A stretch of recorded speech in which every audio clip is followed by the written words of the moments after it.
नमस्कार साथियों, exam help के इस ऑनलाइन प्लेटफॉर्म पे आप सभी का हार्दिक स्वागत अभिनंदन है। साइंस सेकंड ग्रेड के लिए हमारा जो बुक सॉल्यूशन का एक क्रम जारी है, उसी क्रम के अंतर्गत आज अपन कोऑर्डिनेशन जो चैप्टर अपना चल रहा था उसका लास्ट वीडियो लेकर के लास्ट के उसके 33 क्वेश्चन लेकर के अपना हाजिर हुए। उन 33 क्वेश्चन का आज अपन सॉल्यूशन करेंगे और इसी 33 क्वेश्चन के साथ जो कोऑर्डिनेशन चैप्टर है वो हमारा कंप्लीट हो जाएगा। उसके बाद में आगे जो अपन चैप्टर लेने वाले हैं वो है हमारा एस और पी ब्लॉक लेंगे हम। तो अपन बात स्टार्ट करें कि हम जो है हमारी जो रसायन विज्ञान की बुक है एग्जाम हेल्प की, उस बुक का सॉल्यूशन ले रहे हैं। और इस बुक के अंदर जितने भी प्रीवियस ईयर के इंपॉर्टेंट क्वेश्चंस हैं, सारे जितनी भर्तियों में आए हुए हैं और हमारे सेकंड ग्रेड लेवल तक के क्वेश्चंस हैं, उन सभी का हम यहाँ पर जो है उनका एक संकलन है ये बुक्स तक। और उनका संकलन भी इस प्रकार से है कि उस पर्सन के साथ साथ आपको उसकी वहां उसकी व्याख्या भी दी जा रही है और एनसीईआरटी सार संग्रह भी दिया जा रहा है। मतलब ये अपने आप में एक संपूर्ण पुस्तक भी है और आप इसको एक जो है बहुचयनात्मक या मल्टीपल चॉइस क्वेश्चंस का एक संग्रह भी कह सकते हैं। तो ये बुक बहुत एग्जाम के लिए रामबाण सिद्ध होने वाली एक बुक है।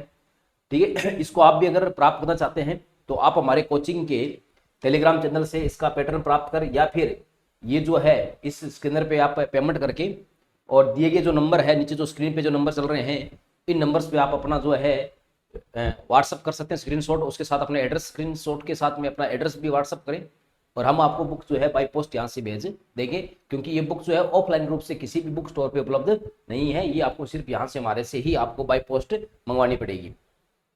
इस पुस्तक के अंदर लगभग 2000 प्रश्नों का संकलन है, 2000 से 2200 प्रश्नों का। और इतने प्रश्न सॉल्व करने के बाद में केमिस्ट्री में आपका कोई भी टॉपिक है, किसी भी पॉइंट का कोई भी टॉपिक जो है आपका नहीं बचने वाला है, पूर्ण सारे टॉपिक अच्छी तरह यहाँ से क्लियर होने वाले हैं। ठीक है, तो जो बच्चा सेकंड ग्रेड की तैयारी कर रहा है या अंतिम पड़ाव के अंदर है तैयारी के, बिल्कुल जो है उसने सिलेबस कर लिया है, और या फिर वो जो है ये सोच रहा है कि मेरे को टाइम नहीं मिला और मैं केमिस्ट्री नहीं पढ़ पाया, पूरी एनसीईआरटी नहीं पढ़ पाया, तो वो इस बुक को पढ़ ले। इस बुक को पढ़ने के बाद में आपको कहीं भी एनसीईआरटी वगैरह नोट्स वगैरह कोई देखने की आवश्यकता नहीं है। तो ये एक हमारी सेकंड ग्रेड की मेगा टेस्ट सीरीज चल रही है। अगर आप अपनी तैयारी को आंकलन करना चाहते हैं, उसकी आपने कितना सीखा और आपका कहां तक कंसेप्ट क्लियर हुआ है, तो आप इस टेस्ट सीरीज को ज्वाइन कीजिए। इसमें आपको बहुत अच्छे कंटेंट, बहुत अच्छा क्वेश्चंस मिलने वाला है। जो पेपर मिलेगा उसी के बाद उसका आपको वीडियो सोल्यूशन भी दिया जाएगा। इस टेस्ट सीरीज को आप ऑफलाइन या ऑनलाइन दोनों मोड में इसको ज्वाइन कर सकते हैं, दिए गए नंबर पे आप संपर्क करके। तो आज का अपना जो 101 नंबर क्वेश्चन है वो अपने यहाँ से स्टार्ट करते हैं। Fe2CO9 में धातु धातु बंध की संख्या कितनी है ना? तो इसकी अगर स्ट्रक्चर बनाई जाए तो उसमें अपन देखें तो कितने मेटल मेटल बॉन्ड है, यानी कि आयरन आयरन बॉन्ड कितने हैं, तो इसमें आयरन आयरन बॉन्ड कितने होते हैं, 0 होते हैं। और इसकी स्ट्रक्चर देखें तो इस प्रकार से स्ट्रक्चर होती है इसकी Fe2CO9 की। ठीक है, इसमें देखो इस आयरन और इस आयरन के बीच में कार्बोनिल लिगेंड है।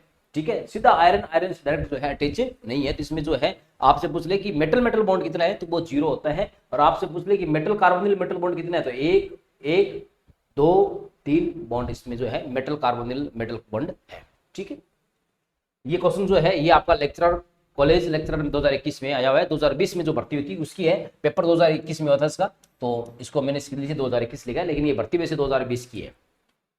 छोटा सा क्वेश्चन था, क्या पता एग्जाम सेकंड ग्रेड में पूछ ले, क्योंकि कोऑर्डिनेशन कंपाउंड का है तो ये कार्बोनिल कंपाउंड है तो एग्जाम में आ सकता है, इसलिए मैंने इसको दे दिया। बाकी कॉलेज लेक्चरर के क्वेश्चन ज्यादा हाई लेवल के होते हैं, हमारे एग्जाम में नहीं आते। कार्बलातिक यौगिक C10H10 Fe के संबंध में एस्टे कथन कौन सा है? इसे फेरोसिन कहते हैं, बिल्कुल सही बात है, ये फेरोसिन का ही फॉर्मूला है।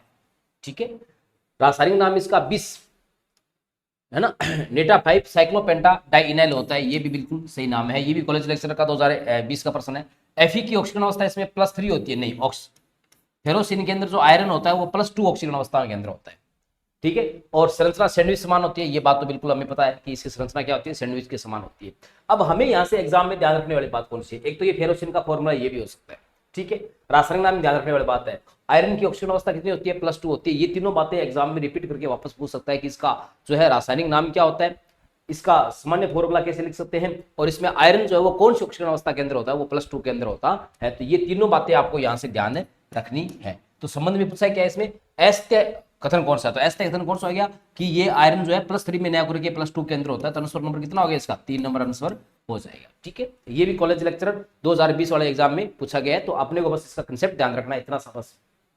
थोड़ी सी फैक्चुअल क्वेश्चन है, कुछ याद भी रखने। विल्किंसन जो उत्प्रेरक होता है, विल्किंसन उत्प्रेरक की जो धातु होती है वो कौन सी होती है? विल्किंसन उत्प्रेरक की धातु अपन ने पढ़ी थी, इसकी जो धातु होती है वो होती है रोडियम, यानी कि RH। ठीक है, इसके बारे में अपन जो है विल्किंस प्रेरक के बारे में उसमें ऑर्गेनिक केमिस्ट्री में अच्छी तरह बात कर चुके थे। तो इसकी धातु क्या होती है, RH, यानी कि रोडियम इसका जो है केंद्रीय धातु आयन होता है। सुमेलित विकल्प है, आपको एक तरफ जो है इनके कॉम्प्लेक्स कंपाउंड दे रखे, उनके द्वारा सामने उनसे प्रदर्शित जो है आपको क्या दे रखी है, इनकी ध्रुवण अपने समावेशता दे रखी है। ठीक है, तो अगर अपन बात करें तो इनमें सुमेलित आयन कौन सा, देखो सबसे पहले इसकी बात करें तो ये जो कॉम्प्लेक्स है ये ज्यामितीय समावेशता प्रदर्शित करता है, क्योंकि इसमें सिस और ट्रांस दो रूप बन सकते हैं। तो इसका क्या हो जाएगा, इसका हो जाएगा डी। ठीक है, फिर है समपक्ष En2Cl2 जो है, समपक्ष En2Cl2 जो है ये अपने को ध्रुवण समावेशता दे सकता है, पोलराइजेशन, ठीक है, समावेशता दे सकता है। तो इसका आंसर कौन सा हो जाएगा, इसका ए। ठीक है, फिर उसके बाद में बात करें कि ये जो कॉम्प्लेक्स कंपाउंड है ये अपने को जो है आयनन समावेशता दे सकता है, इसका आंसर हो जाएगा बी हो जाएगा। और ये जो कंपाउंड है इसमें देखो यहाँ पे देखो ये जो लिगेंड है उनका क्या हुआ है, एक्सचेंज जो लिगेंड है, तो इसमें चौथी में जो संभावना देखे अपन वो कौन सी होती है, उपसहसंयोजन संभावना हो सकती है, क्योंकि यहाँ पर देखो ये है। ठीक है, तो ये कौन सा हो जाएगा, इसका हो जाएगा आपका 3 नंबर। ठीक है, तो DABC आंसर नंबर कितना हो जाएगा इसका, 3 नंबर आंसर हो जाएगा। ये सेकंड ग्रेड संस्कृत एजुकेशन 2022 में आया हुआ प्रश्न। ठीक है, नेक्स्ट क्वेश्चन, संकलन, संकलन नहीं है ये संकुल है। CONH3 6+3 आयन तथा COF6-3 में अयुग्मित इलेक्ट्रॉन की संख्या कितनी है। तो यहां देखें तो यहां कोबाल्ट जो है ये +3 ऑक्सीजन अवस्था के अंदर है, वहां कोबाल्ट है वो भी कोशिक ऑक्सीजन अवस्था के अंदर है, +3 के अंदर है। लेकिन यहाँ लिगेंड स्ट्रॉन्ग है और वहां लिगेंड क्या है, वहां लिगेंड जो है वो इसका वीक लिगेंड है। ठीक है, तो देखो इसका लिखे अपन कोबाल्ट है ना, तो क्या है 3D7 4S2 होता है, तो +3 के अंदर क्या बचेगा, 3D6 बचेगा यहाँ पे। ठीक है, अच्छा यहां भी क्या बचेगा, यहां भी 3D6 बचेगा, लेकिन यहां जो है वीक फील्ड लिगेंड है, तो वीक फील्ड लिगेंड होने की वजह से, ठीक है ना, इसमें 1 2 3 4 5 और 1 6 4 अनपेयर इलेक्ट्रॉन होंगे। और इसके अंदर जो है अनपेयर इलेक्ट्रॉन संख्या कितनी होगी, इसमें देखो 1 2 3 4 5 रहेगा 6, तो इसमें अनपेयर इलेक्ट्रॉन संख्या कितनी होगी, 0 होगी। तो आंसर कौन सा हो जाएगा इसका, 4 नंबर आंसर हो जाएगा। ठीक है ना, इसमें अनपेयर 0 क्यों होगी, क्योंकि यहाँ पर जो है ये स्ट्रॉन्ग फील्ड लिगेंड है, तो ये क्या करेगा, इलेक्ट्रॉन का पेयरिंग कर देगा। और ये कैसा है, ये वीक फील्ड लिगेंड है, ये सेट 2013 में आया हुआ पर्सन है।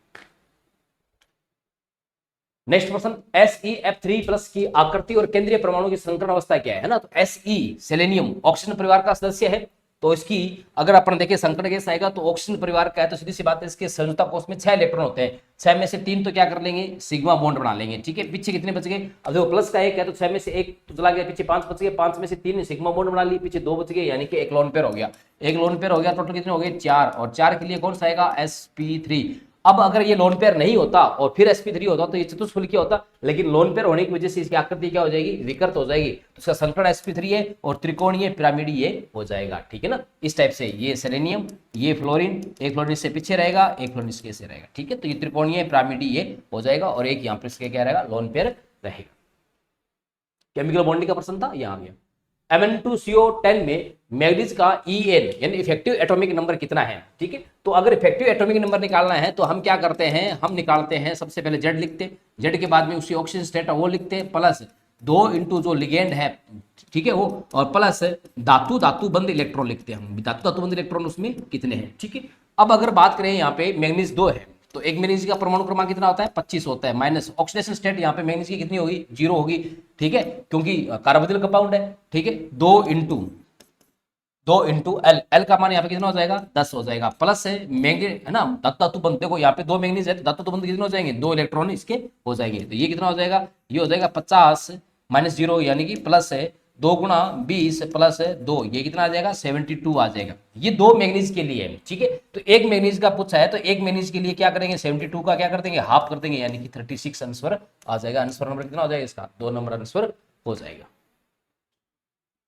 नेक्स्ट, ये इसका दे रखा है, इसका पूरा व्याख्या, पुतिरोधी के रूप में प्रयुक्त कार्यदात्री यौगिक कौन सा है। ये थोड़ा फैक्चुअल क्वेश्चन था, सेट 2012 में पूछा गया है, तो इसके लिए प्रयुक्त जो कार्यदात्री यौगिक होता है वो होता है मर्क्यूरोक्रोम होता है। ठीक है ना, तो याद रखना है इसको बस इतने। क्वेश्चन नंबर 9, ये एक आपको कॉम्प्लेक्स कंपाउंड दे रखा है, उसमें पूछा आपको कोबाल्ट की समन्वय संख्या कितनी है ना। तो समन्वय संख्या मतलब इससे कितने दाता परमाणु जुड़े हुए हैं। तो देखो दो तो एथिलीन डाइएमीन है, एथिलीन डाइएमीन कैसा होता है, द्वितंतुक होता है, तो 2 × 2 4 तो ये हो गए, प्लस 2 कितने हो गए टोटल 6 इसमें जो है दाता परमाणु जुड़ेंगे। 2 तो क्लोरीन के जुड़ेंगे और एक में एक एथिलीन डाइएमीन से 2 जुड़ते हैं, तो 2 में कितने जुड़ेंगे 4, और 4 और 2 कितने हो गए 6। तो आंसर नंबर इसका कितना हो जाएगा 3 नंबर आंसर इसका हो जाएगा 109 नंबर का। नेक्स्ट क्वेश्चन, ये फिर वापस एक कॉम्प्लेक्स कंपाउंड है, उसमें क्रोमियम +3 का EN पूछा है। तो EN निकालने का फॉर्मूला वही होता है EAN बराबर क्या होता है Z- oxidation state plus 2 × number of ligand, या कहीं कहीं धातु बंध नहीं है। Z क्रोमियम का कितना होता है 24 माइनस ऑक्सीडेशन स्टेट, यहाँ पे क्रोमियम कितनी आएगी, देखो क्रोमियम की ऑक्सीडेशन स्टेट आएगी यहाँ पे +3 आएगी, ठीक है +3 प्लस 2 गुणा क्या लिखोगे आप 6 लिखोगे, ठीक है। तो 24 - 3 प्लस 12 यानी कि 21 प्लस 12 कितना हो जाएगा ये आपका 33। तो आंसर नंबर क्या आ जाएगा इसका 2 नंबर आ जाएगा। इफेक्टिव एटॉमिक नंबर कितना आ जाएगा इसका 2 नंबर आंसर इसका आ जाएगा। ये भी सेट 2012 में पूछा गया प्रश्न है। फिर ये पूछा कि प्लेटिनम NH4+2 में ज्यामिति कैसी होगी, ठीक है। तो अगर प्लेटिनम NH4+2 में देखें, यानी कि प्लेटिनम की अगर +2 के अंदर बात करें, तो प्लेटिनम +2 के अंदर इसका इलेक्ट्रॉन कॉन्फ़िगरेशन क्या होगा, इसका इलेक्ट्रॉन कॉन्फ़िगरेशन होगा 58D6S0 होगा, ठीक है। अब देखो NH3 यहाँ पे क्या है स्ट्रॉन्ग फील्ड लिगेंड है, स्ट्रॉन्ग फील्ड लिगेंड है, तो ये डी के जो ऑर्बिटल्स इलेक्ट्रॉन्स है उन सबको क्या कर देगा, ये सबको पेयर कर देगा, ठीक है। 1 2 3 4 5 6 7 और 1 8, ठीक है। तो एक तो डी ऑर्बिटल ले लेगा इलेक्ट्रॉन देने के लिए, ये लिगेंड, ठीक है। 4 लिगेंड है तो 4 ऑर्बिट चाहिए, तो एक आगे वाला कौन सा लेगा, आगे वाला लेगा S, और आगे वाले में P में से कौन से लेगा 2 P लेगा, तो एक S ले लेगा और 2 क्या ले लेगा P, ठीक है ना। तो ये ऑर्बिटल्स उस काम में ले लेगा, ठीक है। ये कौन सा है, ये है आपका 5D ऑर्बिटल, ये कौन सा है 6S, और ये कौन सा है 6P, आगे 6D आ जाएगा। तो इसका संकरण कैसा हो गया, संकरण हो गया इसका DsP2, और जब DsP2 संकरण है तो इसकी आकृति कैसी होगी, इसकी आकृति वर्ग समतलीय है, यानी कि आंसर नंबर क्या होगा इसका 3 नंबर आंसर होगा, ठीक है। ये सेट 2012 में आया हुआ प्रश्न है।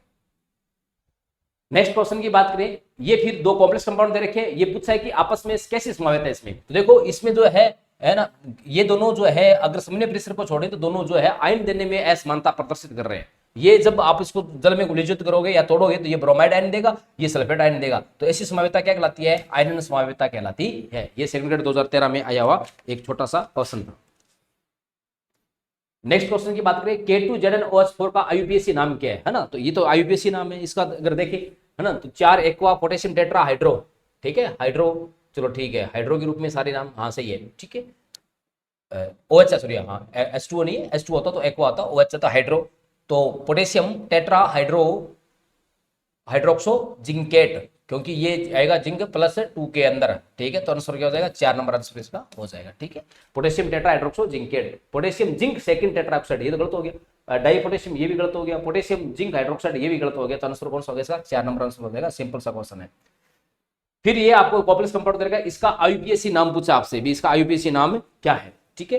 तो इसमें अगर IUPAC नाम लिखे तो देखो इसमें 4 एमीन है, तो टेट्रा एमीन प्लेटिनम, ठीक है, और टेट्राक्लोरो प्लेटिनेट सेकंड, यहाँ पे प्लेटिनम जो है +2 अवस्था के अंदर है, ठीक है। तो कौन सा हो जाएगा tetra amine platinum second, टेट्राक्लोरो Palatinate second, answer number क्या हो जाएगा इसका 2 नंबर आंसर हो जाएगा।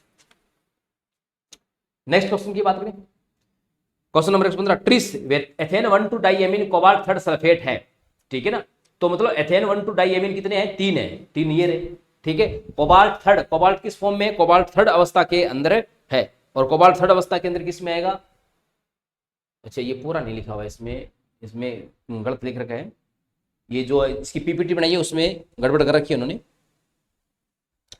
ठीक है ना। तो जैसे ये है, ये तो नहीं हो सकता, एक SO4 है, यहाँ तो कोबाल्ट जो है +2 के अंदर आएगा, ठीक है। यहाँ ये नहीं हो सकता क्योंकि यहाँ एथिलीन डाइएमीन एक ही है, या एथिलीन डाइएमीन ये भी नहीं हो सकता, ठीक है। तो यहाँ पे एथिलीन डाइएमीन 3 है, और इसके आगे ये लिखना भूल गया, ये SO4 होल थ्राइस, ठीक है। तो अब कोबाल्ट कितना आ जाएगा +3 आ जाएगा, आंसर कौन सा हो जाएगा इसका 2 नंबर आंसर हो जाएगा, ठीक है ना। ये PPT जब बनाई है तो ये थोड़ी जो है टाइपिस्ट ने गड़बड़ कर दी है। निम्न यौगिकों में से किसमें आयरन की ऑक्सीजन संख्या, क्योंकि वहां पे अगर सल्फेट 3 नहीं जोड़ेंगे है ना, तो ये सल्फेट 3 जोड़ेंगे तो ये -6 देगा, -6 देगा तो कोबाल्ट पे कितना आएगा, प्लस का 6, 2 कोबाल्ट पे प्लस का 6 है तो 1 कोबाल्ट पे कितना आएगा, प्लस का 3 आएगा, और 3 होना चाहिए, देखो कोबाल्ट दे रखा है 3 आना चाहिए। नेक्स्ट क्वेश्चन, निम्न यौगिकों में से किसमें आयरन की ऑक्सीकरण संख्या न्यूनतम है ना, तो हमें पता है कि आयरन जो होता है वो सबसे न्यूनतम ऑक्सीजन अवस्था किसमें होती है, कार्बोनिल केंद्रित होती है, और कितनी होती है, वो शून्य होती है। ठीक है, इसका ये पुराना लिखा है, इसके आगे ये था FeCN6, ये भी आगे लिखा हुआ था। ठीक है, 10 नंबर हो जाएगा इसका 2 नंबर। ये इसकी व्याख्या दे रखी है सबकी पूरी। फिर ये इसमें संकरण कौन सा है, तो इसका संकरण अपन कई बार निकाल के देख चुके हैं। कोबाल्ट यहाँ पे कौन सी अवस्था में, कोबाल्ट यहाँ पर +3 अवस्था के अंदर है। +3 अवस्था के अंदर क्या होता है, 3d6, 4s क्या होता है, 0 होता है। ठीक है, तो 3d6 है तो यहाँ पर सीधी सी बात है, नाइट्रोजन अमोनिया जो है ये स्ट्रॉन्ग फील्ड लिगेंड है, तो ये 6 के 6 इलेक्ट्रॉन क्या कर देगी, पेयर कर देगी, तो खाली कितने रहेंगे, 2 डी रहेंगे, और अब 6 इसको जो है खाली कक्षक चाहिए क्योंकि लिगेंड कितने हैं, 6 है ना, तो 1 2 ये हो गए डी वाले, 1 एस का ले लेगा और 3 किसके ले लेगा, ये पी के ले लेगा, 1 2 3 है ना, तो संकरण क्या होगा इसका, 2 डी के, 1 एस का, 3 किसके लेगा, पी का, 1 2 3 4 5 और 1 है 6, D2sp3, तो इसका संकरण क्या हो गया, D2sp3, यानी कि आंसर नंबर क्या हो जाएगा इसका, आंसर नंबर हो जाएगा आपका 4 नंबर इसका आंसर हो जाएगा। ये सेकंड ग्रेड से संस्कृत एजुकेशन 2024 में आया हुआ प्रश्न, देख लो वापस वही क्वेश्चन रिपीट होकर के ये आया है। ये इसकी व्याख्या दे रखी है हमने। नेक्स्ट क्वेश्चन की बात करें, निम्नलिखित युग्मों में से किसमें केंद्रीय धातु परमाणु की प्रभावी परमाणु क्रमांक संख्या समान नहीं है। ठीक है, तो इसमें देखो, इसमें भी क्रोमियम +3 के अंदर है, इसमें भी क्रोमियम +3 के अंदर है, यहाँ भी 6 लिगेंड है, यहाँ भी 6 लिगेंड है, तो सीधी सी बात है इन दोनों के EN बराबर होंगे। क्यों, क्योंकि EN का फॉर्मूला होता है, EN बराबर होता है Z- oxidation state plus 2 × ligand, ये चीज बराबर है, ये चीज बराबर है, तो सीधी सी बात है दोनों का EN क्या आएगा, बराबर आएगा। ठीक है,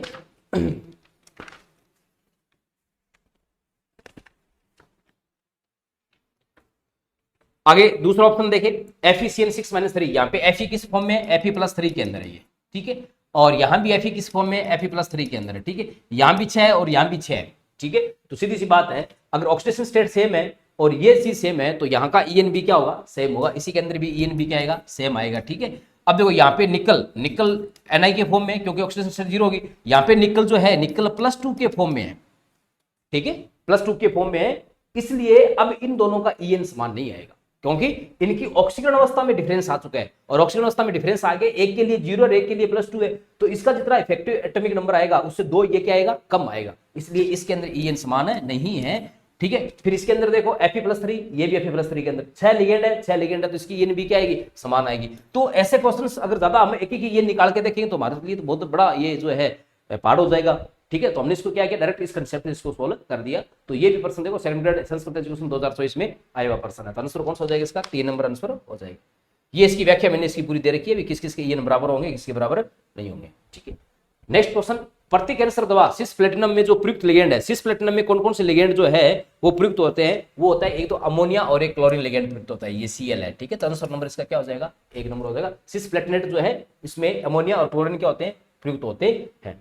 किस अणु या आयन में उप सहसंयोजक बंध है ना, तो इनके अंदर किसी प्रकार की बॉन्डिंग नहीं है, इसके अंदर जो है आपके सहसंयोजक बंध है, इसके अंदर भी नाइट्रोजन के बीच में सहसंयोजक बंध है, इसमें ऑक्सीजन और इस हाइड्रोजन के बीच में सहसंयोजक बंध है। लेकिन यहाँ जो है इस आयरन और लिगेंड के बीच में कौन सा बंध है, क्योंकि लिगेंड धातु के खाली कक्षकों में इलेक्ट्रॉन दे रहे हैं, इसलिए लिगेंड और धातु के बीच में उप सहसंयोजक बंध उपस्थित है। तो आंसर क्या हो जाएगा इसका, 4 नंबर आंसर हो जाएगा। क्वेश्चन नंबर 121, क्रिस्टल क्षेत्र विपाटन ऊर्जा का सही क्रम कौन सा है, क्रिस्टल क्षेत्र विपाटन ऊर्जा। ठीक है ना, अब देखो ऐसा क्वेश्चन आ जाए तो विपाटन ऊर्जा हमें पता है लिगेंड पे डिपेंड करती है, जिस लिगेंड की सामर्थ्य जितना अधिक होगा, लिगेंड जितना स्ट्रॉन्ग होगा, उसकी विपाटन ऊर्जा CFSE की उतनी ही ज्यादा होगी। लेकिन सब में देखो लिगेंड समान है। अब लिगेंड समान है तो हम देखेंगे धातु आयन। ठीक है, तो यहां धातु आयन कौन कौन से है, इरिडियम है, रोडियम है, और साथ में कौन सा है, कोबाल्ट है। तो ये पता है हमें 3D श्रेणी है, ये 4D श्रेणी है, और ये कौन श्रेणी है, 5D श्रेणी है। और हमें पता है कि 5D है तो इस धातु का आकार बड़ा होगा, इसका छोटा होगा, और इसका और क्या होगा, छोटा होगा। और अगर धातु D ऑर्बिटल्स बड़े होंगे तो उनकी लिगेंड के साथ में अनन्य क्रिया ज्यादा होगी, और उनमें विपाटन भी ज्यादा होगा, और उनकी विपाटन ऊर्जा भी क्या होगी, ज्यादा होगी। तो इरिडियम के लिए बराबर होगी, उससे कम RS के लिए, उससे कम किसके लिए, कोबाल्ट के लिए। तो आंसर कौन सा हो जाएगा, 1 नंबर आंसर हो जाएगा। ठीक है, दोबारा सुन लो, क्रिस्टल क्षेत्र स्थायीकरण ऊर्जा जो है वो 2 चीजों पर डिपेंड करती है, लिगेंड की सामर्थ्य पे। लिगेंड अगर यहाँ अलग अलग होते तो हम वो कहते हैं जो स्ट्रॉन्ग लिगेंड है उसके लिए CFSE का मान ज्यादा है, जो वीक लिगेंड है उसके लिए CFSE का मान कम है। ये हमारा कंसेप्ट बिल्कुल ब्रीफली क्लियर होता है। लेकिन यहां देखो अब की बार उसने लिगेंड बराबर दे दिए, लेकिन यहां हम क्या देख लेंगे, फिर धातु आयन देख लेंगे। यहाँ इरिडियम है, यहाँ रोडियम है, ये कोबाल्ट है, तो ये 3D श्रेणी का है, ये 4D का है, ये 5D का है। और 5D का पता है कि आकार बड़ा होगा और डी कक्षक का आकार बड़ा होगा, तो लिगेंडों से अनोन्य क्रिया ज्यादा होगी, उसकी म्यूचुअल इंटरेक्शन ज्यादा होगी, इसलिए उसका जो है विपाटन ज्यादा होगा और उसकी एनर्जी रिलीज भी ज्यादा होगी। इसलिए आंसर कौन सा हो गया, 1 नंबर आंसर हो गया। अच्छा क्वेश्चन है, ध्यान रखने वाला क्वेश्चन है, एग्जाम में रिपीट हो सकता है। क्वेश्चन नंबर 100, ये इसकी व्याख्या पूरी इसमें बकायदा दे रखी है। क्वेश्चन नंबर 122, पाई बंदी कार धातु यौगिक जिसमें एथिन इसका एक घटक होता है, तो एथिन किसके अंदर घटक होता है, फेरोसिन के अंदर होता है। ये फेरोसिन वाला बहुत इंपॉर्टेंट क्वेश्चन है। देखो ये किसी न किसी फॉर्म में घूम घूम करके वापस उसी रूप में ये आ रहा है। सॉरी, एथिन इसका घटक होता है। एथिन तो किसमें होता है, जाइसे लवण में। आंसर नंबर 1 इसका, फेरोसिन में एथेन होता है, इसमें क्या होता है, एथिन होता है। तो आंसर क्या होगा इसका, जाइसे लवण हो जाएगा इसका। ठीक है, नेक्स्ट क्वेश्चन, निम्न में से सर्वाधिक स्थायी संकुल कौन सा है। तो सबसे ज्यादा स्थायी संकुल कौन सा होता है, वो होता है जिसके अंदर जो है आपके किलेटिंग लिगेंड उपस्थित। तो देखिए, तो यहाँ पर ये भी किलेटिंग है, ये भी किलेटिंग है, लेकिन ये नहीं है, ये भी है। इनमें सबसे ज्यादा किलेटिंग कौन दर्शाएगा, ईडीटी दर्शाएगा, क्योंकि ये षडतंतुक है, इसलिए सबसे ज्यादा स्थायी इनमें से कौन सा होगा, ईडीटी वाला होगा। तो आंसर नंबर इसका क्या हो जाएगा, 4 नंबर आंसर हो जाएगा। नेक्स्ट क्वेश्चन, उच्च चक्रण संकुल जिसमें जॉन टेलर प्रभाव प्रेक्षित नहीं होता। अब जॉन टेलर प्रभाव क्या होता है कि हमें पता है कि जब डी ऑर्बिटल से लिगेंड के प्रभाव क्षेत्र में आते हैं तो टूट जाते हैं, ठीक है, और टूट करके 2 प्रकार के डी ऑर्बिटल्स में बन जाते हैं। ये एक तो नीचे 3 डी ऑर्बिटल्स होते हैं जिनकी ऊर्जा कम होती है, जिनको हम T2G बोलते हैं। 2 ऊपर डी ऑर्बिटल्स होते हैं जिनकी ऊर्जा अधिक होती है, जिनको हम EG बोलते हैं। ये dx2 y2 dx2 dash y2 और z होते हैं, ये dxy dyz dzx होते हैं। ठीक है, अब देखो अगर इनमें इलेक्ट्रॉन की सममित अवस्था है तो उसमें जो है जॉन टेलर प्रभाव प्रेक्षित नहीं होगा। जैसे बात करें D8 के लिए, तो D8 के लिए क्या होगा, 1 2 3 4 5 6 7 8। ठीक है, अब देखो ये D8 के लिए आ गई। तो D8 में ध्यान से देखो, जो EG कक्षक है, हाई ऊर्जा का जो कक्षक है, इस कक्षक के अंदर, ठीक है, सममित व्यवस्था है, सममित व्यवस्था है, तो ये जॉन टेलर प्रभाव प्रेक्षित नहीं होगा। अगर D4 होता है ना, तो D4 होता तो कैसे होते, देखो D4 के लिए अगर बात करें, ये नीचे वाले T2G, ये ऊपर वाले EG, तो 1 2 3 4। अब देखो ये EG के अंदर ये एक भरा हुआ है, लेकिन ये खाली पड़ा है, तो अब ये जॉन टेलर प्रभाव प्रदर्शित करेगा। D9 होता तो देखो 1 2 3 4 5 6 7 8 और 9। अभी देखो असीमित हो गया EG कक्षक, तो ये भी जॉन टेलर प्रभाव प्रदर्शित करेगा, क्योंकि इसमें असीमित होने की वजह से अब डी कक्षक में विकृति आ जाएगी। D7 है तो 6 और 1 यहाँ पे क्या था, 7 होता, तो भी ये क्या करता है, यहाँ पे फिर इलेक्ट्रॉन नहीं होता ये, ठीक है, तो भी क्या करता है, ये जॉन टेलर प्रभाव प्रदर्शित करता। तो यहाँ पे कौन सा नहीं करेगा, उच्च चक्रण के लिए जो है 1 नंबर ये प्रदर्शित नहीं करेगा। और इसकी ये पूरी मैंने ये व्याख्या भी दे रखी है। तो जॉन टेलर का क्वेश्चन अभी तक हमारे सेकंड ग्रेड में नहीं पूछा गया, लेकिन मैंने एक क्वेश्चन जो है मेरे पास बना करके इसमें डाल दिया है, ताकि बाई चांस पूछ ले तो हमें इसका कंसेप्ट क्लियर होना चाहिए, क्योंकि एनसीईआरटी में इसका नाम एक जगह थोड़ा सा आया है। नेक्स्ट है क्वेश्चन 125, ये कॉम्प्लेक्स कंपाउंड देगा, इसका आपसे पूछा है आईपीएसी नेम पूछा है ना, तो आईपीएसी नेम इसमें कौन सा, मर्क्यूरी फर्स्ट टेट्राथायोसाइनेटो, टेट्राथायोसाइनेटो, 4 टेट्राथायोसाइनेटो है, ठीक है, एस या बाउंड हो रहा है, कोबाल्ट थर्ड, तो आंसर को जैसे इसका 1 नंबर आंसर हो जाएगा इसका। नेक्स्ट क्वेश्चन की बात करें, निम्नलिखित में से कौन से उभयतंत्री लिगेंड है। तो उभयतंत्री लिगेंड लिगेंडों का वर्गीकरण पर अच्छी तरह पढ़ चुके हैं। एक तंतु कौन सा होता है, द्वितंतु कौन सा होता है, उदासीन कौन सा होता है, बहुतंतु कौन सा होता है, किनेटिक लिगेंड कौन सा होता है। तो यहाँ उभयतंतु जो है उसकी अगर बात करें तो उभयतंतुक में यहाँ पर कौन कौन से हो जाएंगे आपके, उभयतंतुक में हो जाएंगे यहाँ पे आपके, एक तो हो जाएगा नाइट्राइट है ना, और एक हो जाएगा आपका थायोसाइनेट। तो आंसर कौन सा हो जाएगा, 1 और 5, यानी कि 3 नंबर आंसर हो जाएगा। ठीक है, ये उदासीन लिगेंड है, ये मोनोडेटेड है, ये द्वितंतुक है, ठीक है, ये आपका हेटेरोडेंटेड है। निम्न में से कौन सा युग्म बंधन समावेता प्रदर्शित करता है, इसमें से ऐसा कौन सा है जो बंधन समावेता प्रदर्शित करता है, यानी कि इसमें ऐसे लिगेंड ढूंढो जो 2 अलग अलग दाता परमाणु से जुड़ सकता है, लेकिन एक ही समय में एक दाता परमाणु से जुड़ सकता है। तो यहाँ पर तो ये तो लिगेंड देखो सेम है बिल्कुल, तो ये तो नहीं कर सकता। यहाँ देखो NCS है और ये SCN है, तो ये प्रदर्शित कर सकता है ना, क्योंकि यहाँ जुड़ने के लिए N नाइट्रोजन परमाणु को यूज कर रहा है दाता परमाणु के रूप में, और यहाँ पर किसका यूज कर रहा है, सल्फर का यूज कर रहा है, इसलिए इसका आंसर नंबर क्या हो जाएगा, 2 नंबर हो जाएगा। इसमें भी नहीं हो सकता, ठीक है, इसमें भी नहीं हो सकता, तो आंसर कौन सा हो जाएगा, 2 नंबर आंसर हो जाएगा। नेक्स्ट क्वेश्चन, अष्टफलकीय तथा चतुष्फलकीय क्षेत्रों में उच्च चक्रण D6 धातु आयन के लिए क्रिस्टल क्षेत्र स्थिरीकरण ऊर्जाओं का मान क्रमशः होगा। ठीक है, अष्टफलकीय के लिए पूछा और चतुष्फलकीय के लिए पूछा है आपको, ये तो अपन न्यूमेरिकल बहुत कर चुके हैं, अब अपन जो है चतुष्फलकीय के लिए भी आज अपन सीखेंगे। ठीक है, तो पहले अष्टफलकीय के लिए CFSE निकाल लेते हैं, तो CFSE निकालनी है अष्टफलकीय के लिए, ठीक है, और उच्च चक्रण के लिए निकालनी है तो 4 एन इंटू T2G प्लस है 0.6 है एन ऑफ है Eg electron delta O not. ठीक है, अब देखो अगर बात करें D6 के लिए, तो D6 के लिए पहले इसमें नीचे क्या होंगे, 3 T2G कक्षक होंगे और ऊपर 2 क्या होंगे इसमें Eg कक्षक होंगे। ठीक है, D6 और उच्च चक्रण संकुल है, उच्च चक्रण मतलब वीक फील्ड लिगेंड है, तो 1 2 3 4 5 और 6, तो T2G इलेक्ट्रॉन हो गए 4 और उसमें हो गए 2, 0.4 into 4 plus 0.6 into 2 delta O not. ठीक है, ये आ गया माइनस का 1.6, माइनस का क्या हो गया 1.6 प्लस 1.2 डेल्टा ओ नॉट, ये आ जाएगा आपका माइनस का 0.4 डेल्टा ओ नॉट। ठीक है, तो आंसर या तो ये होगा या ये होगा, ये दोनों ऑप्शन क्या हो जाएगी, गलत हो गए। अब अगर अपन बात करें किसके लिए बात करें, चतुष्फलकीय के लिए बात करें, है ना, चतुष्फलकीय के लिए फॉर्मूला दे रखा है, इसे निकाल लेते हैं अपन। ठीक है, माइनस 0.6 इंटू Eg। ठीक है, अब चतुष्फलकीय के नीचे क्या होंगे, Eg होंगे और ऊपर क्या होंगे, T2G होंगे। ठीक है, तो Eg में कितने आएंगे इसके, Eg में आएंगे इसके कितने 4 और T2G में कितने आएंगे इसके 2, नहीं सॉरी, चतुष्फलकीय के लिए बात करें अपन, बनाएं ये T2G और ये Eg, तो 1 2 3 4 5 6 7, सॉरी 6 तक ये, तो इसमें 3 हो गए और इसमें कितने हो गए 3 हो गए। ठीक है, तो ये आ गया आपका 0.6 इंटू 3 प्लस 0.4 इंटू 3।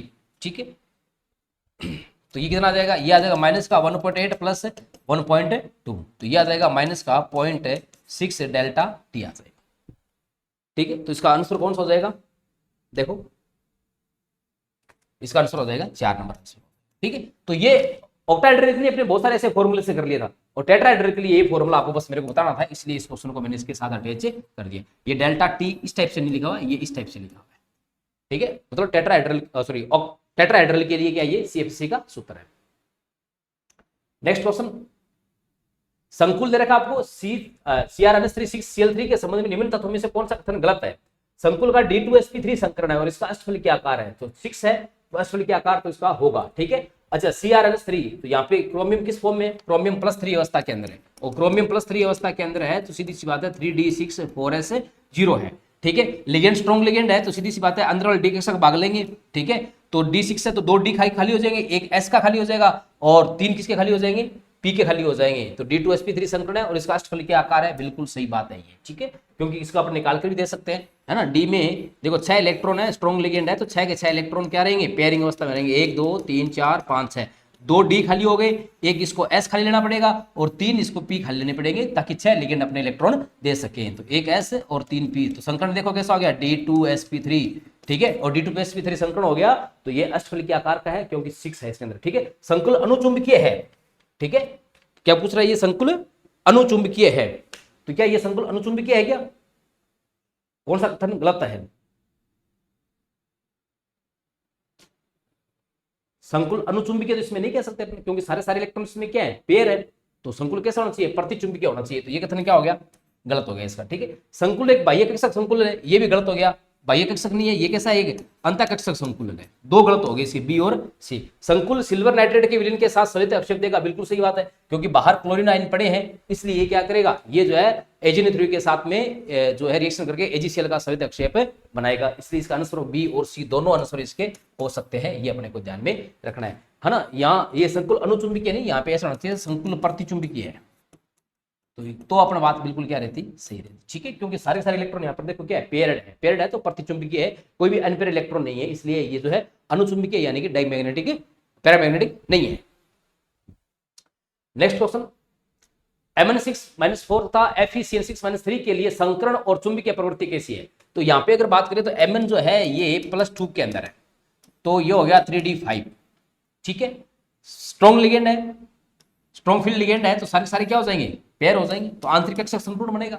ठीक है, D2sp3 और वहां भी स्ट्रॉन्ग फील्ड लिगेंड है और 6 है तो ये भी कैसा बनेगा, D2sp3, तो दोनों संकरण कैसा होगा, D2sp3 होगा, ये संकरण इसमें नहीं हो सकता, भाई तो नहीं हो सकता क्योंकि दोनों में लिगेंड क्या है, स्ट्रॉन्ग लिगेंड है, और स्ट्रॉन्ग लिगेंड है तो सीधी सी बात है आउटर संकुल ही बनाएगा, सॉरी इनर कॉम्प्लेक्स ही बनाएगा, आउटर कॉम्प्लेक्स नहीं बनाएगा। ठीक है, अब देखो इसके अंदर अयुग्मित इलेक्ट्रॉन मिलेंगे आपको ना, मैग्नीज के, और इसके अंदर भी क्या मिलेंगे, अयुग्मित इलेक्ट्रॉन आपको मिलेंगे। दोनों कैसा होगा, अनुचुंबकीय हो जाएगा। आंसर नंबर 1 कैसे, देखो 3d5 है, ठीक है, 3d5 4s2 होता है, तो इसमें 5 इलेक्ट्रॉन बच गए, +2 के लिए 5 बच गए, तो 1 2 3 4 5, एक n पर इलेक्ट्रॉन बच गया, ठीक है। इसी प्रकार अगर बात करें आयरन कौन सी अवस्था में, +3 के अंदर है, तो +3 के अंदर है, ठीक है, तो ये क्या हो जाएगा, ये हो जाएगा 3d6 4s2, है ना, तो 2 यहां से ले गए, 1 यहां बच गया, तो पीछे क्या बच गया 3d5, तो यहां पर भी क्या होंगे, यहां पर भी एक अनपेयर इलेक्ट्रॉन बचेगा, 1 2 3 4 5, तो ये भी एक अनपेयर बच रहा है, तो ये भी कैसा होगा, अनुचुंबकीय होगा। तो आंसर कौन सा हो जाएगा इसका, 1 नंबर आंसर हो जाएगा। नेक्स्ट क्वेश्चन नंबर 131, निम्न में से कौन सा संकुल प्रकाशिक संभाव्यता नहीं दर्शाता है। प्रकाशिक संभाव्यता कौन सा नहीं दर्शाएगा, यानी कि जिसमें जो उसका प्रतिबिंब रूप है वो अध्यारोपित हो जाएगा, वो प्रकाश की संभाव्यता प्रदर्शित नहीं करेगा। तो इनमें से ऐसा कौन सा संकुल है जो प्रकाश की संभाव्यता प्रदर्शित नहीं कर सकता, तो ये जो है ना, ये प्रकाश की संभाव्यता प्रदर्शित नहीं कर सकता, ठीक है। तो आंसर नंबर क्या हो जाएगा इसका, 4 हो जाएगा, क्योंकि इसका दर्पण प्रतिबिंब इसके ऊपर क्या हो जाएगा, अध्यारोपित हो जाएगा। बाकी ये इसी से बिल्कुल ये प्रदर्शित कर सकता है, क्योंकि इसमें जो है इसके दर्पण प्रतिबिंब एक दूसरे पर अध्यारोपित नहीं होंगे, इसी प्रकार इसमें भी नहीं होंगे, क्योंकि एक जो है द्वितंतुक लिगेंड है, 2 एकदंतुक लिगेंड है, तो ये जो है प्रदर्शित कर सकता है प्रकाश संभाव्यता, और ये भी प्रदर्शित कर सकता है, ठीक है। अपने सबकी एग्जांपल की वजह से बात अपन पहले कर चुके हैं। ऐसा युग्म जिसमें दोनों प्रजातियों में कुछ चुंबकीय आघूर्ण समान होता है, समान किसमें होगा, जिसके अंदर नंबर ऑफ एनपेयर इलेक्ट्रॉन समान होंगे। जैसे इसके अंदर बात करें तो क्रोमियम जो है इसमें +2 ऑक्सीजन अवस्था के अंदर है, और उधर वाले में कोबाल्ट भी कौन सी ऑक्सीजन अवस्था के अंदर है, +2 ऑक्सीजन अवस्था के अंदर है, ठीक है। तो जिसमें नंबर ऑफ एनपेयर इलेक्ट्रॉन समान होंगे वो क्या करेगा, वो आपका जो है समान चुंबकीय आघूर्ण प्रदर्शित करेगा, ठीक है।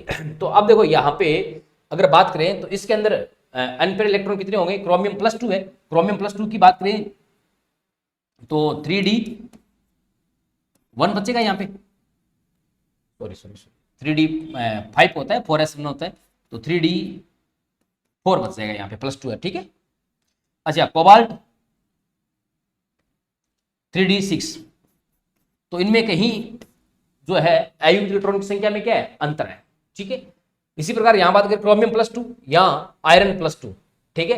तो अगर क्रोमियम +2 की बात करें तो क्रोमियम +2 के अंदर क्या होगा, 3d4 होगा, और आयरन +2 की बात करें, आयरन +2 की बात करें तो आयरन +2 भी क्या होगा, 3d7 4s2, तो 3d7 बच जाएगा इसमें पीछे, 3d7 के अंदर है, इसके अंदर 4 अगर एनपेयर इलेक्ट्रॉन है तो इसके अंदर भी कितने बचेंगे, 3d7 निकालने के बाद में, जैसे देखो 1 2 3 4 1 5, 1 2 3 4 5 6 और 1 7, इसमें अंदर भी कितने बच रहे हैं, 3 बच रहे हैं, ठीक है, 3 बच रहे हैं। लेकिन इसमें क्या पूछा है, चुंबकीय आघूर्ण कुछ समान होता है, ठीक है। तो यहाँ पे देखो ये लिगेंड दोनों सेम है, यहाँ पे +2 3d5, ये भी +2, यहाँ पे तो नंबर ऑफ एनपेयर इलेक्ट्रॉन समान नहीं होंगे, यहाँ कोबाल्ट +2 आयरन +2, लेकिन यहाँ पे भी लिगेंड समान नहीं है, तो आंसर कौन सा हो जाएगा इसका, 2 नंबर आंसर हो जाएगा, क्योंकि यहाँ पे लिगेंड भी सेम है और इलेक्ट्रॉनों की अनपेयर इलेक्ट्रॉन की संख्या भी लगभग क्या है, समान है। कोबाल्ट +2 की बात करें तो कोबाल्ट सॉरी क्रोमियम +2 की बात करें तो 3d4 बचेगा पीछे, ठीक है। तो यहाँ पे 4 है, यहाँ पे 3 है, तो लगभग इलेक्ट्रॉन की संख्या क्या है, अयुग्मित समान है और असमान समान है, तो लगभग इनका चुंबकीय आघूर्ण क्या होगा, समान होगा, ठीक है। कुछ चुंबकीय आघूर्ण समान है, मतलब ये दे रहा है, तो आंसर कौन सा हो जाएगा इसका, 2 नंबर आंसर हो जाएगा। नेक्स्ट क्वेश्चन नंबर 133, ये शंकु लाइन में कोबाल्ट की प्रभावी परमाणु संख्या कौन सा है, ये वापस आ गई, तो कोबाल्ट यहाँ पे कौन सी अवस्था में, कोबाल्ट +3 ऑक्सीजन अवस्था के अंदर, ठीक है।